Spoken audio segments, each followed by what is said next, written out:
Dan kita tidak boleh menyerah. Tidak boleh kita 30 tahun memperbaiki sekolah-sekolah itu. Karena itulah saya bertekad melakukan penghematan terus-menerus. Kita harus memperbaiki sebanyak-banyak sekolah seluruh Indonesia dalam waktu secepat-cepatnya. Bismillahirrahmanirrahim. Assalamualaikum warahmatullahi wabarakatuh. Selamat siang. Salam sejahtera bagi kita sekalian. Shalom, salve, om swastiastu, namo buddhaya, salam kebajikan. Saudara-saudara sekalian, Menko PMK,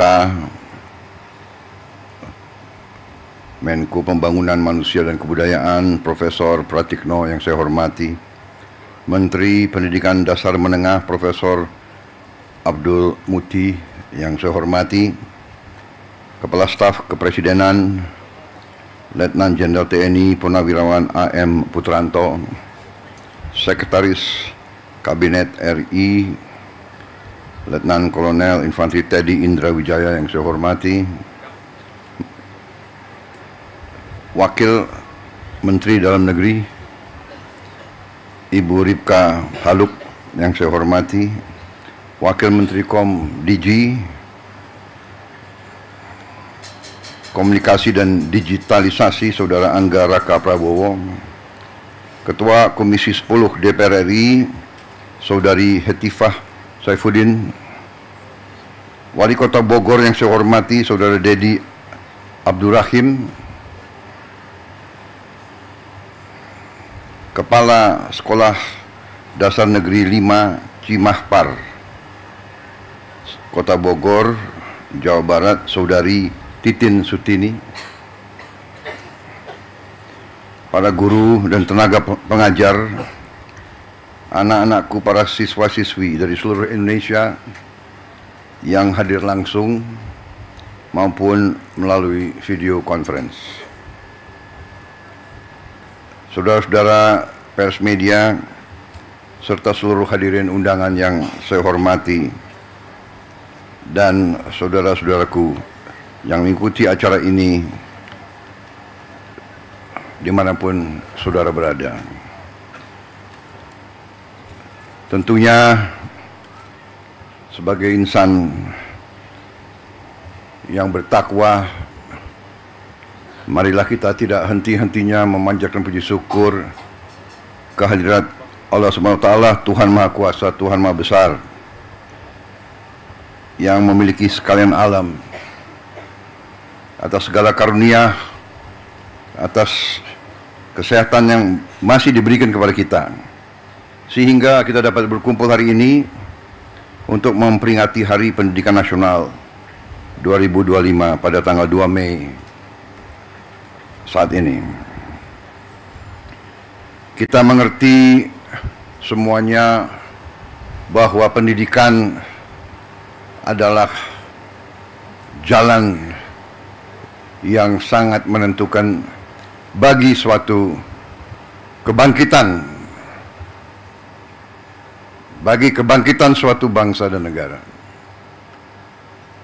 Tidak mungkin kita menjadi negara sejahtera, tidak mungkin kita menjadi negara maju kalau pendidikan kita tidak baik, pendidikan kita tidak berhasil.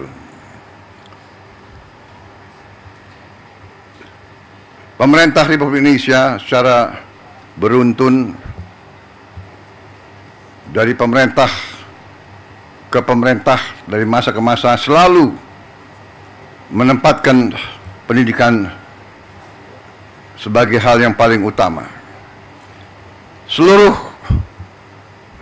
elit bangsa menyadari hal ini dan menggariskan strategi pembangunan bangsa yang sudah baik dan sudah benar.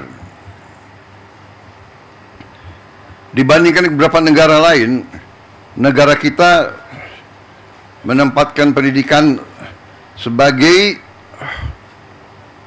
yang teratas dalam APBN, dalam anggaran pembiayaan dan belanja negara. Pendidikan yang paling pertama. Kalau tidak salah, APBN sekarang ini mungkin yang tertinggi selama sejarah Republik, di atas mungkin 22%. Kita bandingkan dengan negara lain, negara India yang utama nomor satu adalah pertahanan. Memang mereka mengalami kemungkinan ancaman terhadap pertahanan mereka.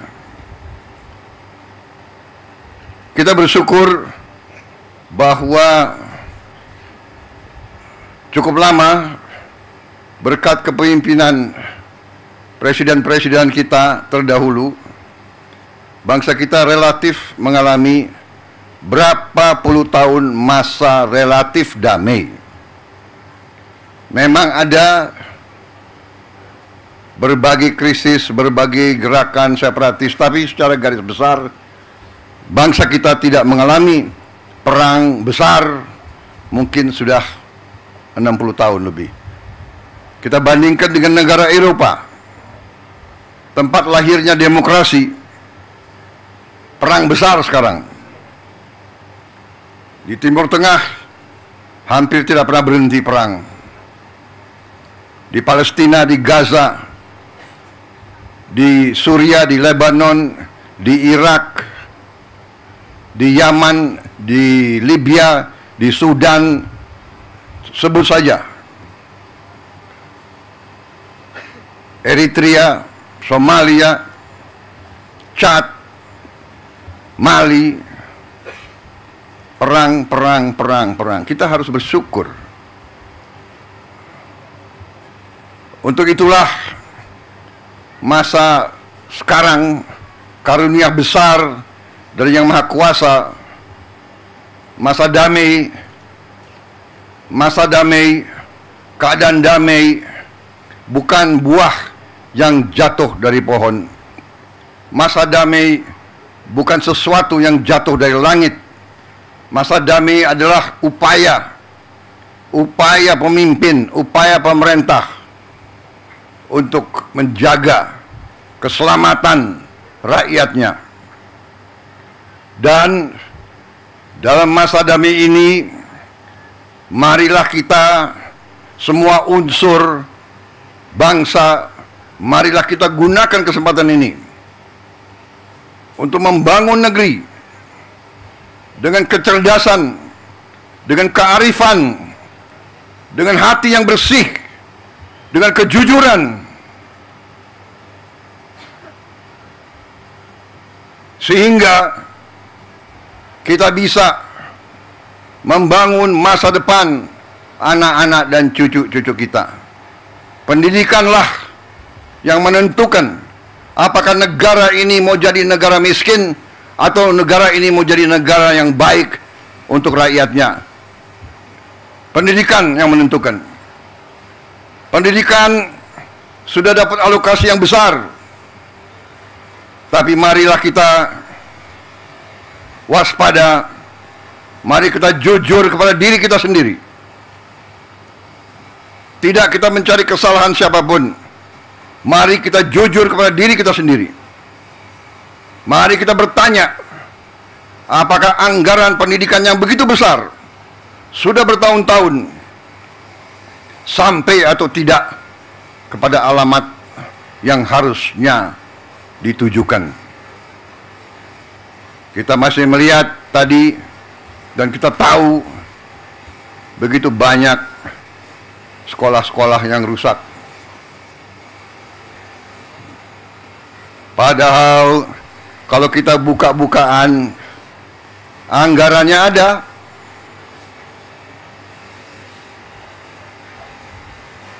Bagaimana bisa satu sekolah toiletnya hanya satu, WC-nya satu? Bagaimana bisa? Ini saya ingatkan, tanggung jawab dari pemerintah daerah, tanggung jawab dari wali kota, bupati, gubernur, bersama-sama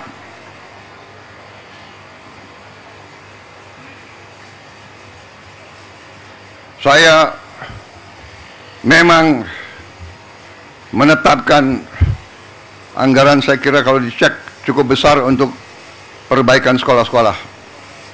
Tapi tidak cukup. Berapa? 16 triliun ya. 16 hampir 17 triliun. Tapi cukup hal ini untuk mungkin hanya 11.000 sekolah. Ya, 11.000 sekolah kira-kira. Ini tidak cukup. Sekolah seluruh Indonesia adalah 330.000 sekolah. Benar ya Pak Menteri? Yang sekolah negeri berapa Pak Menteri? Dari 330.000. 200.000 sekian. Jadi kalau kita perbaiki 11.000, mungkin perlu 30 tahun sampai sekolah ini semua bisa diperbaiki. Dan kita tidak boleh menyerah. Tidak boleh kita 30 tahun memperbaiki sekolah-sekolah itu. Karena itulah saya bertekad melakukan penghematan terus-menerus. Kita harus memperbaiki sebanyak-banyak sekolah seluruh Indonesia dalam waktu secepat-cepatnya. Inilah yang saya sedang pikirkan terus bersama menteri-menteri saya. Terus-menerus saya memikirkan bagaimana kita cari uang. Bagaimana kita mengelola kekayaan kita. Karena terus terang saja, berkali-kali saya sampaikan, kekayaan bangsa Indonesia masih terlalu banyak yang bocor dan tidak sampai ke rakyat.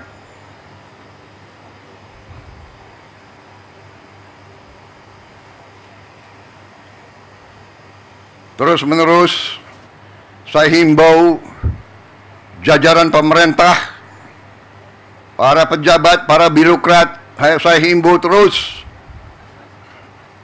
berbuatlah yang terbaik untuk rakyat.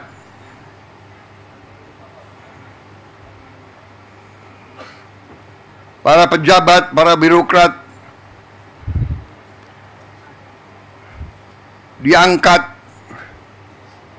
dibiayai oleh negara, digaji oleh negara. Hendaknya anggaran untuk rakyat, anggaran untuk pelayanan rakyat, hendaknya jangan diselewengkan, jangan dikorupsi dengan segala akal.